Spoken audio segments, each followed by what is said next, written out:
ራስልን ኩራት ተመልካቾቻችን ከመሃል ሚዲያ የሰዓቱን ዜና ይዘን ቀርበናል። በቅድሚያም አበይት ነጥቦችን እንሆ። የፌዴራል መከላከያ ሰራዊት የኮማንዶ ክፍለ ጦር ከጽንፈኛው ኃይል የማረከውን እህል ለአቅመ ደካሞች አከፋፈለ። የህወሓት ቡድን ላለፉት 50 ዓመታት የትግራይን ህዝብ ለችግር የዳረገው እንዳይበቃው አሁን ላይ ከሻዕቢያ ጋር በትብብር መስራቱ ያጣውን ስልጣን ለማስመለስ ታላሚ ያደረገ መሆኑን አንድ የህወሓት ነባር አመራር ገልጿል። በዝርዝር እንመለስበታለን። ከቦቴ ነዳጅ በመቀሸብ ሲሸጥ እጅ ከፈንጅ የተደረሰበት ሹፌርና ተቀባይ በቁጥጥር ስር ዋሉ። ተማሪዎች ወደ ትምህርት ቤት ስልክ ይዘው እንዳይሄዱ ለማድረግ እንቅስቃሴ ተጀምሯል ሲሉ የትምህርት ሚኒስትሩ ፕሮፌሰር ብርሃኑ ነጋ ተናገሩ። ከውጭ በዊስኮንሲን ግዛት እናትና አባቱን የገደለው የሁለተኛ ደረጃ ትምህርት ቤት ተማሪ የአሜሪካው ፕሬዚዳንት ትራምፕን የመግደል እቅድ እንደነበረው ኤፍቢአይ አስታወቀ። ኩራን ተመልካቾቻችን ከመሃል ሚዲያ እነዚህና ሌሎችን ዜናዎች ይዘን ቀርበናል። ካፍታ በኋላ እንመለሳለን። ዩቲዩብ ቻናሉን ሰብስክራይብ እንዲሁም ይዘቱን ላይክና ሼር በማድረግ የመሃል ሚዲያ ቤተሰብ እንድትሆኑ በአክብሮት እንጋብዛለን። አብራችኑ ነው። በሁለት ዲፕሎማቶች መንደር በአፍሪካ ሲዲሲና በቻድ ኤምባሲ መሃል በማራኪ ኮሪደር ልማት ደምቆ የሚታየው ዲኤምሲ ሪል ስቴት ግንባታቸው ከ30 እስከ 40% በደረሱ የዲያስፖራ ብሎኮች ላይ ታላቅ ቅናሽ መደረጉን እያበሰርን በካሬ ከ78 ሺህ ብር ጀምሮ ከባለ 1 እስከ ባለ 4 መኝታ ቤቶችን ከአነስተኛ ወለል ጀምሮ በመረጡት የፍሎር አማራጭ ማግኘት ይችላሉ። እስከ 60% የሚደርስ የረጅም ጊዜ ባንክ አማራጭም ከወለድ ነጻ አገልግሎት ጋር አመቻችተናል። ለበዓሉ ቀድመው ለመጡ 5 እድለኞች እስከ 30% በሚደርስ ታላቅ ቅናሽ ይስተናገዳሉ። የሽያጭ ባለሙያዎቻችንን ለማማከር በ0990 274747 እንዲሁም በ0946 112212 ላይ አሁኑን ይደውሉ። የማይደገም እድል ፒያሳ ሊሴ ገብረ ማርያም በሚገኘው ሳይታችን ላይ የመጀመሪያውን ብሎክ 90% ሽያጭ አጠናቀን ሁለተኛውን ብሎክ ለሽያጭ አውጥተናል። በ10% ቅድመ ክፍያ ያለምንም አይነት ተጨማሪ ወለድ ሙሉ በሙሉ በኢትዮጵያ ብር ከባለ 1 መኝታ 64 ካሬ ጀምሮ እስከ ባለ 3 መኝታ 141 ካሬ አማራጮችን ይዘንልዎት መጥተናል። ሱቆች አልቆባችሁ ለነበረ ደንበኞቻችን አድዋ 00 ፊት ለፊት ባለው 4000 ካሬ ሜትር ላይ ባረፈው ጎልደን ሞላችን 20 ካሬ ሱቆችን ከግራውንድ እስከ 5ኛ ፎቅ ለሽያጭ ማውጣታችንን ስንገልጽ በታላቅ ደስታ ነው። እንዲሁም በአጭር ጊዜ ወደ ቤታችሁ መግባት ለምትፈልጉ ደንበኞቻችን ሀያት አደባባይ ገንብተን 90% ባደረስነው ሳይታችን ላይ እየኖሩበት የሚከፍሉበትን አማራጭ ይዘን መጥተናል። ለበለጠ መረጃ 0966 02 9902 ይደውሉ።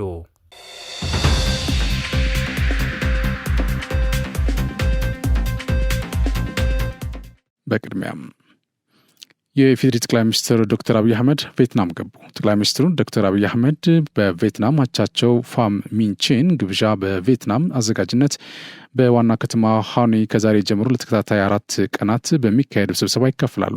ጠቅላይ ሚኒስትሩ አራተኛው ትብብር ለአረንጓዴ ልማትና ዓለም አቀፍ ግብ 2030 The Fourth Partnership for Green Growth and the Global Goals 2030 የሚለውን ስብሰባ ለመካፈል ቪየትናም ሃኖይ ገብተዋል።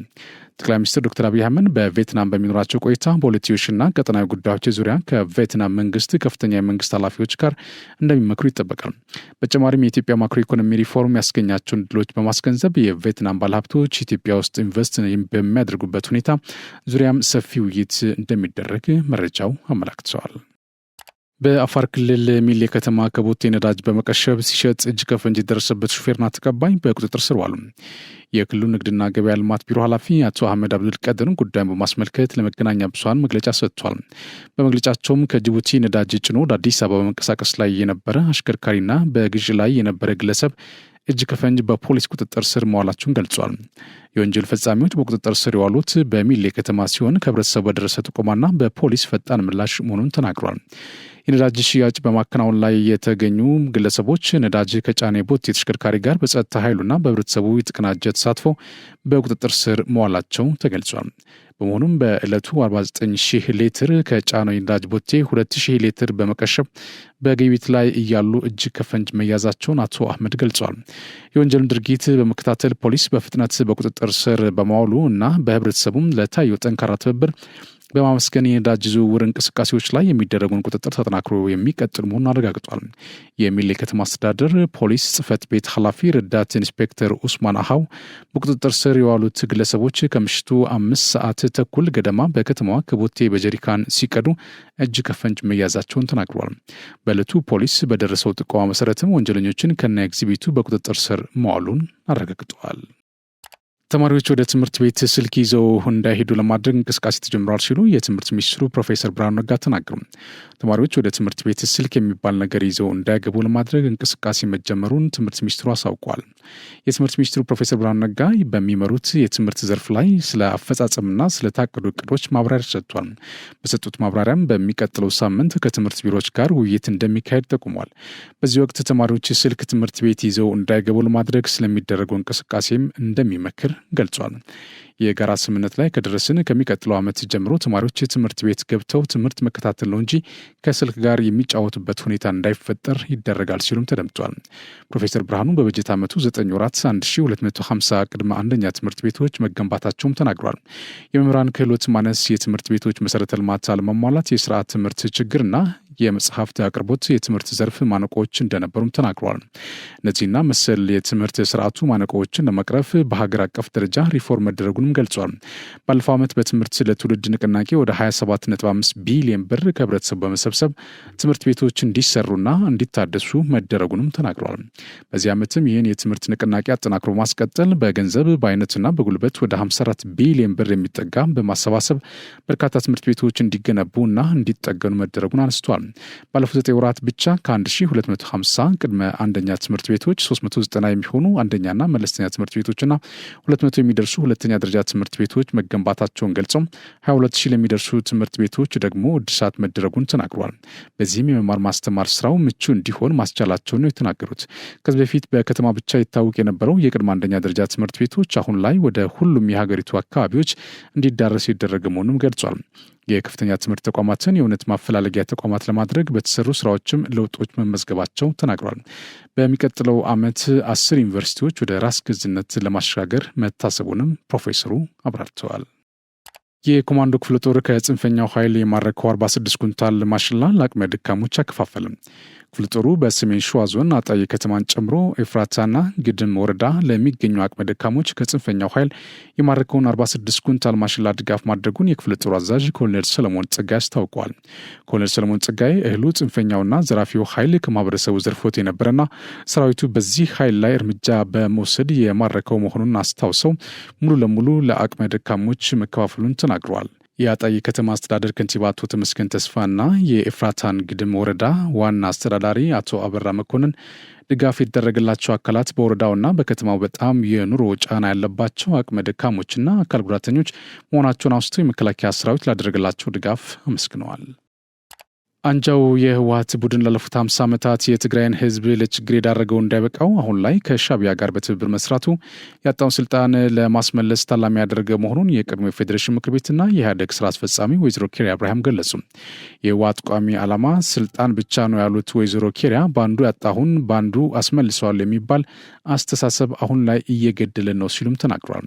ቡድኑ ለስልጣን ሲል የማይከፍለው ነገር እንደሌለ ያመላከቱት ወይዘሮ ኬሪያ ከሻዕቢያ ጋር ተባብረን ያጣነውን ስልጣን ዳግም እናስመልሳለን እያሉ መሆኑን ገልጸው ይህ ደግሞ የማያዋጣ አካሄድ መሆኑን ሊገነዘቡ እንደሚገባ አብራርተዋል።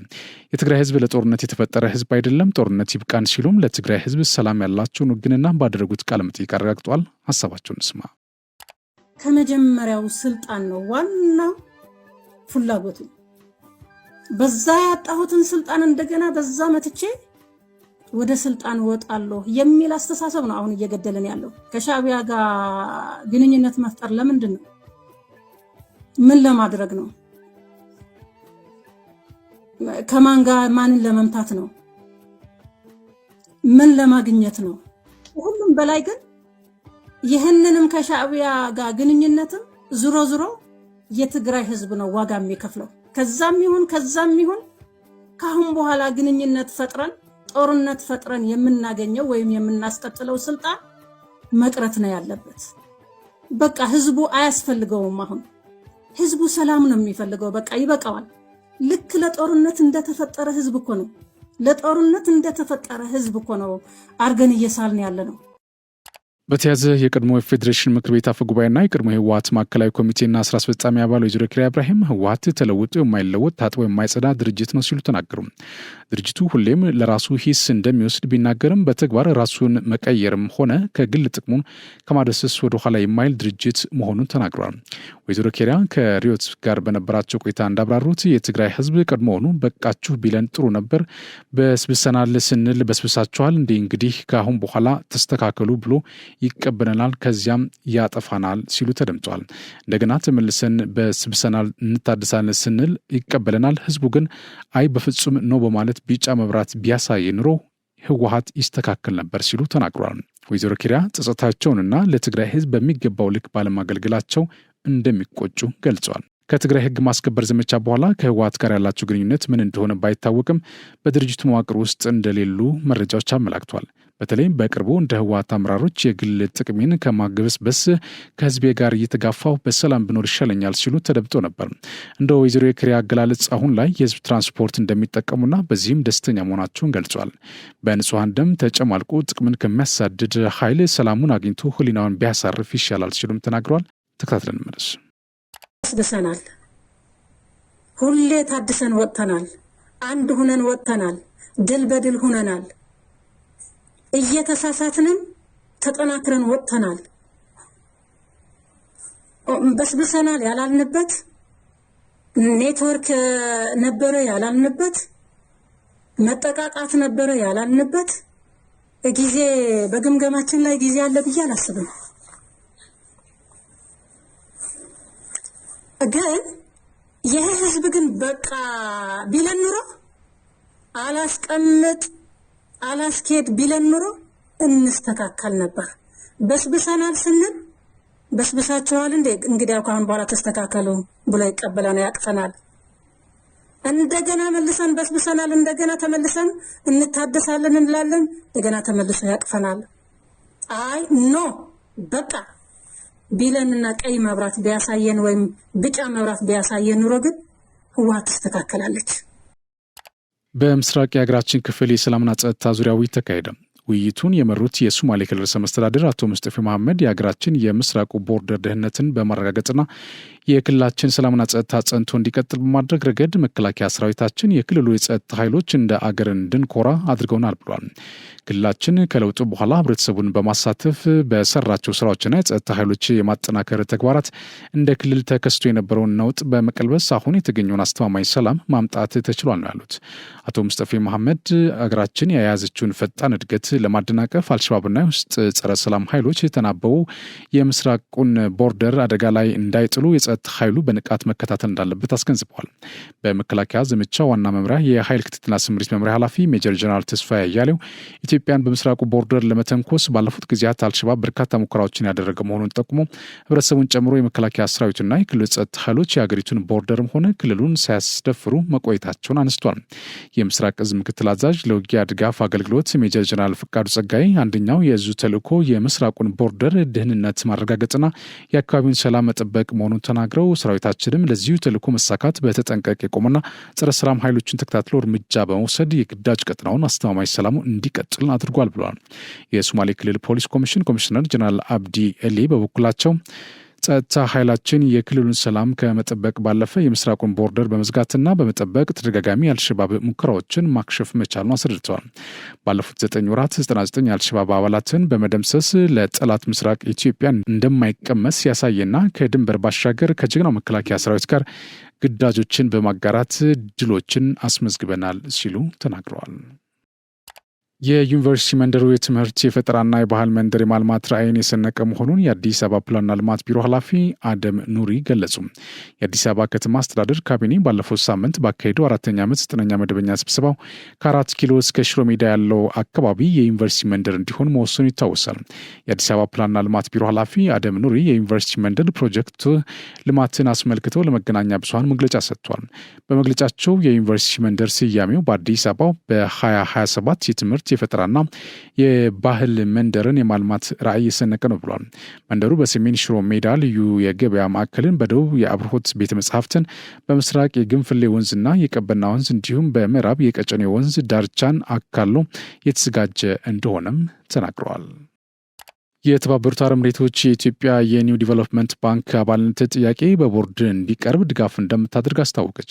በተባበሩት አረብ ኤሚሬቶች የኢትዮጵያ አምባሳደር ዶክተር ኡመር ሁሴን ከተባበሩት አረብ ኤሚሬቶች የፋይናንስ ሚኒስትር የዓለም አቀፍ የፋይናንስ ግንኙነት ዳይሬክተር እና የኒው ዲቨሎፕመንት ባንክ ተወካይ ቱሪያ አልሐሺም ጋር ተወያይተዋል።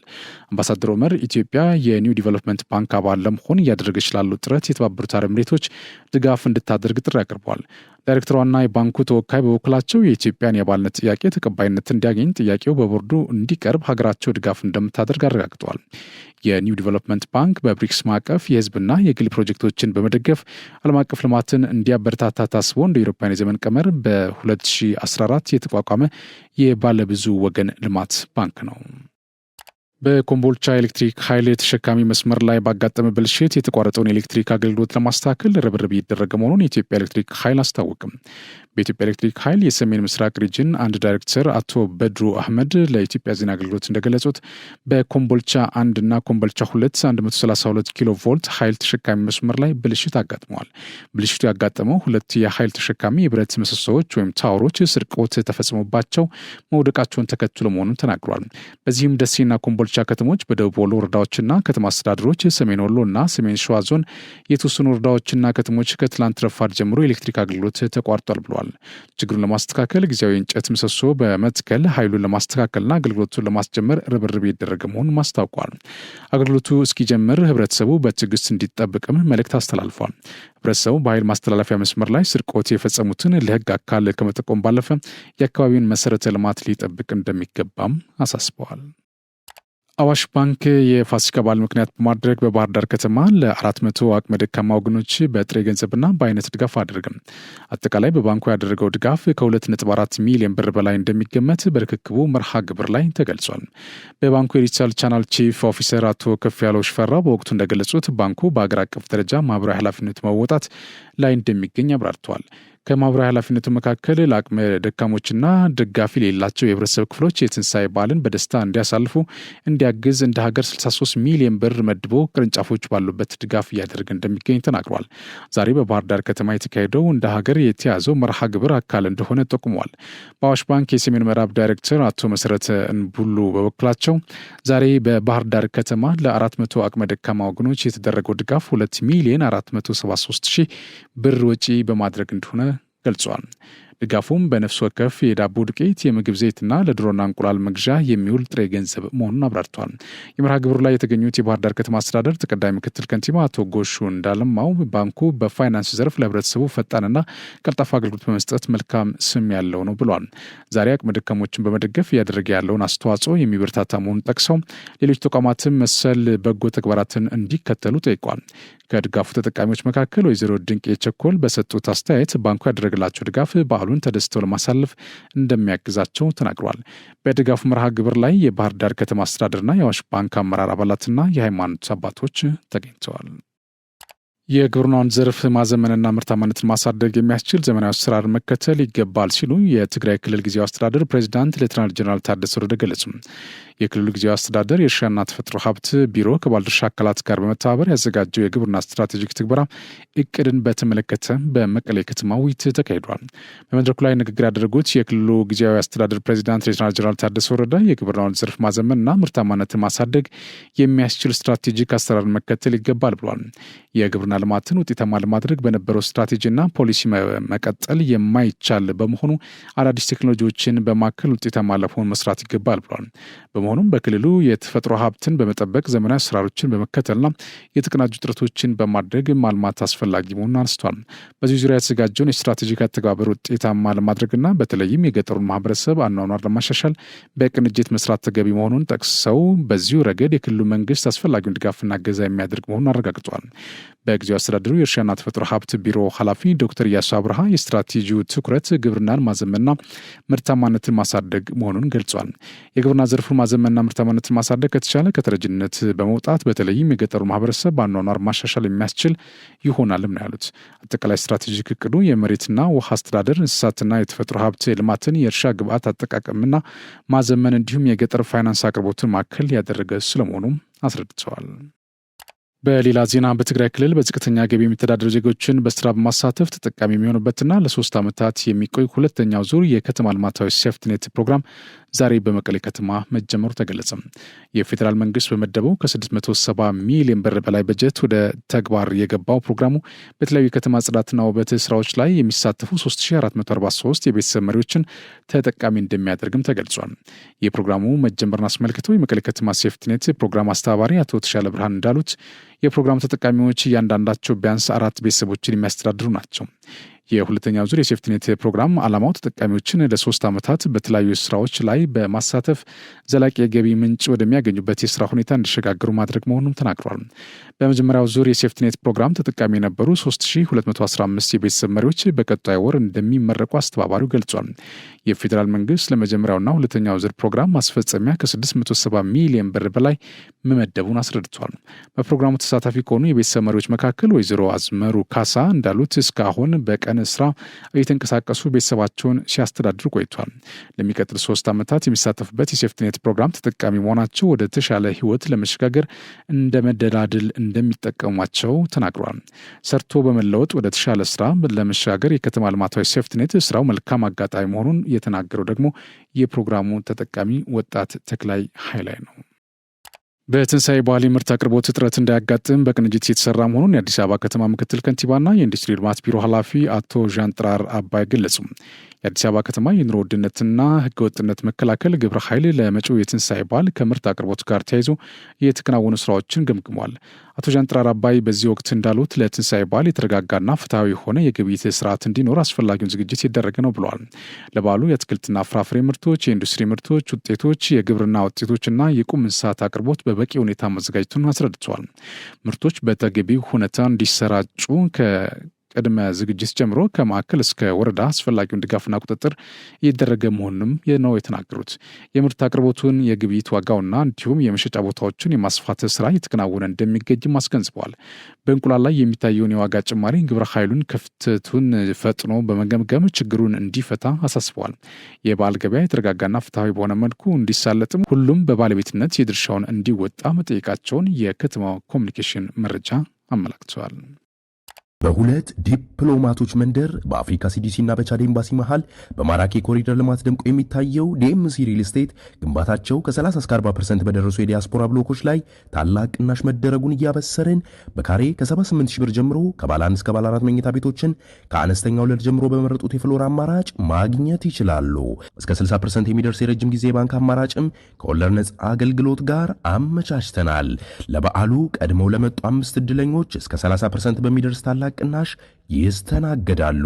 የሽያጭ ባለሙያዎቻችንን ለማማከር በ0990 274747 እንዲሁም በ0946 112212 ላይ አሁኑን ይደውሉ። የማይደገም እድል ፒያሳ ሊሴ ገብረ ማርያም በሚገኘው ሳይታችን ላይ የመጀመሪያውን ብሎክ 90% ሽያጭ አጠናቀን ሁለተኛውን ብሎክ ለሽያጭ አውጥተናል። በ10% ቅድመ ክፍያ ያለምንም አይነት ተጨማሪ ወለድ ሙሉ በሙሉ በኢትዮጵያ ብር ከባለ 1 መኝታ 64 ካሬ ጀምሮ እስከ ባለ 3 መኝታ 141 ካሬ አማራጮችን ይዘንልዎት መጥተናል። ሱቆች አልቆባችሁ ለነበረ ደንበኞቻችን አድዋ 00 ፊት ለፊት ባለው 4000 ካሬ ሜትር ላይ ባረፈው ጎልደን ሞላችን 20 ካሬ ሱቆችን ከግራውንድ እስከ 5ኛ ፎቅ ለሽያጭ ማውጣታችንን ስንገልጽ በታላቅ ደስታ ነው። እንዲሁም በአጭር ጊዜ ወደ ቤታችሁ መግባት ለምትፈልጉ ደንበኞቻችን ሀያት አደባባይ ገንብተን 90% ባደረስነው ሳይታችን ላይ እየኖሩበት የሚከፍሉበትን አማራጭ ይዘን መጥተናል። ለበለጠ መረጃ 0966 02 9902 ይደውሉ። ይህ ዜና በቀጥታ የሚተላለፍላችሁ ከመሃል ሚዲያ ነው። ወደ ውጭ ዜና አልፋለሁ። በሱዳን ምዕራብ ዳርፉር ክልል ካለፈው ሳምንት መገባደጃ ጀምሮ በተከታታይ በተሰነዘሩ ጥቃቶች ከ100 በላይ ንጹሐን ዜጎች መገደላቸው ተሰማ። ከሟቾች መካከል 20 ያህል የሚሆኑት ህጻናትና የሕክምና ባለሙያዎች መሆናቸውን የተባበሩት መንግስታት ድርጅት አስታውቋል። ጥቃቱ በእርስ በርስ ጦርነት ምክንያት ከቤት ንብረታቸው የተሰደዱ ሰዎችን በምታስተናግደው በኤልፋሻር ከተማና በአቅራቢያው ባሉ 2 መጠለያ ካምፖች ላይ የተፈጸመ ሲሆን የፈጥኖ ድራሽ ኃይሉም RSF ተጠያቂ ሆኗል። የፈጥኖ ደራሽ ኃይሉ በበኩሉ ወንጀላዎችን የተቀነባበሩ ናቸው ሲል ውድቅ አድርጓል። ዘምዘምና አቡሹክ የተባሉት ካምፖች ከ700 ሺህ በላይ የሚሆኑ ስደተኞችን ያስተናግዳሉ። ከነዚህ ውስጥ አብዛኛዎቹ ረሃብ ተጋርጦባቸዋል። የጥቃቶቹ ዜና የተሰማው በአርኤስኤፍ እና በሀገሪቱ ሰራዊት መካከል የተጀመረው የእርስ በርስ ጦርነት ሁለተኛ ዓመቱ በተቃረበበት ዋዜማ ላይ ነው። በሱዳን የተባበሩት መንግስታት ድርጅት የሰብአዊ እርዳታ አስተባባሪ ክሌሜንት ንኩዌታ ሳሊም በተፈጠረው ነገር በጣም መደናገጣቸው ተናግረዋል። ይህ በተፈናቀሉ ሰዎችና በእርዳታ ሰጪ ሰራተኞች ላይ የደረሰ ተከታታይና አሰቃቂ ጥቃት ተቀባይነት የሌለው ነው ብለዋል። በመግለጫቸው የእርዳታ ድርጅቱ ሪሊፍ ኢንተርናሽናል በዘምዘም በደረሰው ጥቃት ዶክተሮቹ፣ አሽከርካሪዎችና የቡድን መሪን ጨምሮ 9 ሰራተኞች መገደላቸውን አስታውቋል። በካምፕ ውስጥ የመጨረሻው የጤና አገልግሎት አቅራቢ መሆኑን የገለጸው የበጎ አድራጎት ድርጅት የአርኤስኤፍ ተዋጊዎች ተጠያቂ ናቸው ሲል ቢቢሲ በዘገባው አስታውሷል። በዊስኮንሲን ግዛት እናትና አባቱን የገደለው የሁለተኛ ደረጃ ተማሪ የአሜሪካው ፕሬዚዳንት ትራምፕን የመግደል እቅድ እንደነበረው ኤፍቢአይ አስታወቅም። የ17 ዓመቱ ኒኪታ ካሳፕ፣ የ35 ዓመቷ እናቱ ታቲያና ካሳፕ እና የ51 ዓመቱ የእንጀራ አባቱ ዶላን ሜይረን በመግደል ክስ ቀርቦበታል።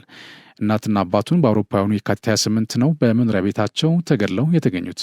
አዲስ የወጣ ዘገባ እንደሚጠቁሙ ታዳጊው ይጠቀምበት የነበረው ስልክ የናዚ አቀንቃኝ ከሆኑ ቡድኖች ጋር ግንኙነት ያለው መረጃ ይዟል። ቡድኑ ኦርደር ኦፍ ናይን ኤንጀልስ የሚባል ሲሆን ለኤዶልፍ ሂትለር አድናቆት በመቸር ይታወቃል። መርማሪዎች ታዳጊው ጸረ ሰላም የሆነ ጽሑፍና መንግስትን ለመጣል በሚል ትራምፕን ለመግደል ያሴረበት እቅድ ማግኘታቸውን የፍርድ ቤት መዛግብት አሳይተዋል። ተጠርጣሪው ሆን ብሎ ነፍስ በማጥፋት ወንጀል በአንደኛ ደረጃ ግድያ የተከሰሰ ሲሆን ሬሳ መደበቅና ማንነት መስረቅን ጨምሮ ሌሎች 7 ክሶችም ቀርበውበታል።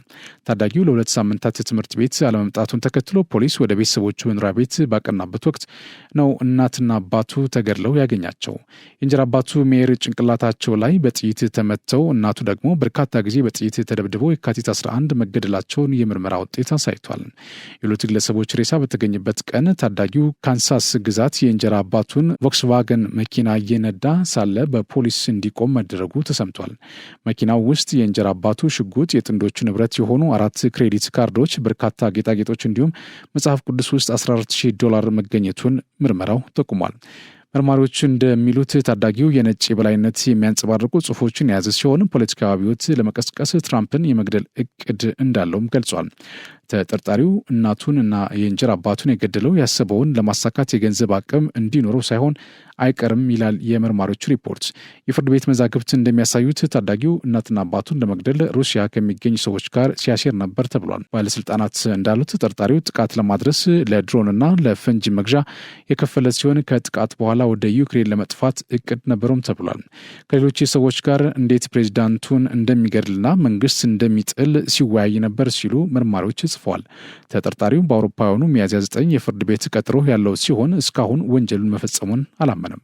ታዳጊው $1 ሚሊዮን ዋስ ተጠርቶበታል ሲል ቢቢሲ ዘግቦታል። ክቡራን ተመልካቾቻችን ከመሃል ሚዲያ ለሰዓቱ ያዝናቸው ዜናዎች እነዚህ ናቸው። ስለተከታተላችሁ እናመሰግናለን። ቀሪ ዝግጅቶች ይቀጥላሉ። በእኔ በኩል ጨርሻለሁ። በያላችሁበት ሰላም ሁኑ። የማይደገም እድል ፒያሳ ሊሴ ገብረ ማርያም በሚገኘው ሳይታችን ላይ የመጀመሪያውን ብሎክ 90% ሽያጭ አጠናቀን ሁለተኛውን ብሎክ ለሽያጭ አውጥተናል። በ10% ቅድመ ክፍያ ያለምንም አይነት ተጨማሪ ወለድ ሙሉ በሙሉ በኢትዮጵያ ብር ከባለ 1 መኝታ 64 ካሬ ጀምሮ እስከ ባለ 3 መኝታ 141 ካሬ አማራጮችን ይዘንልዎት መጥተናል። ሱቆች አልቆባችሁ ለነበረ ደንበኞቻችን አድዋ 00 ፊት ለፊት ባለው 4000 ካሬ ሜትር ላይ ባረፈው ጎልደን ሞላችን 20 ካሬ ሱቆችን ከግራውንድ እስከ 5ኛ ፎቅ ለሽያጭ ማውጣታችንን ስንገልጽ በታላቅ ደስታ ነው። እንዲሁም በአጭር ጊዜ ወደ ቤታችሁ መግባት ለምትፈልጉ ደንበኞቻችን ሀያት አደባባይ ገንብተን 90% ባደረስነው ሳይታችን ላይ እየኖሩበት የሚከፍሉበትን አማራጭ ይዘን መጥተናል። ለበለጠ መረጃ 0966 02 9902 ይደውሉ።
ኢትዮጵያ በማንም ኃይል ተሸንፋ አታቅም፣ አሁንም አትሸነፍም። ኢትዮጵያ ማንንም ሀገር ወራ አታቅም፣ አሁንም ማንንም ሀገር ኢትዮጵያ አትወርም። የመከላከያ ሰራዊት የሆነው ኃይላችን በአንድም ጊዜ ዛሬ አይደለም በመቶ ዓመት ታሪኩ ማጥቃትን፣ መግደልን፣ ማጥፋትን ታሳቢ አድርጎ ሰርቶ አያውቅም። ስሙም መከላከል ነው። የሚሰራው ሀገሩን ከጥቃት መከላከል እንጂ ማጥቃት አይደለም።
መለዮ ለባሽ ማለት የላቀ ብቃት ያለው ማለት ነው። የተኩስ ብቃቱ የላቀ ነው። አካል ብቃቱ የላቀ ነው። ወታደራዊ እውቀቱ የላቀ ነው። ጽናቱ የላቀ ነው። ለአገሩ በቁርጠኝነት በታማኝነት በማገልገል የላቀ ነው ማለት ነው። ቀይ መለዮ ለባሽ ማለት ቀይ መለዮ ለባሽ ማለት እንደተባለው ማርሽ ቀያሪ ነው። የውጊያ ማርሽ ይቀይራል። የጀግኖች ምልክት ነው። የአንበሶች ምልክት ነው። በየመንደሩ ወጣቶች እናንተን ለመምሰል ይፈልጋሉ። ሞዴል ስለሆናችሁ ይህንን ሞዴል የማይወድ የለም። ሁሉም ይወደዋል። ሁሉም ለመምሰል ይሞክራል።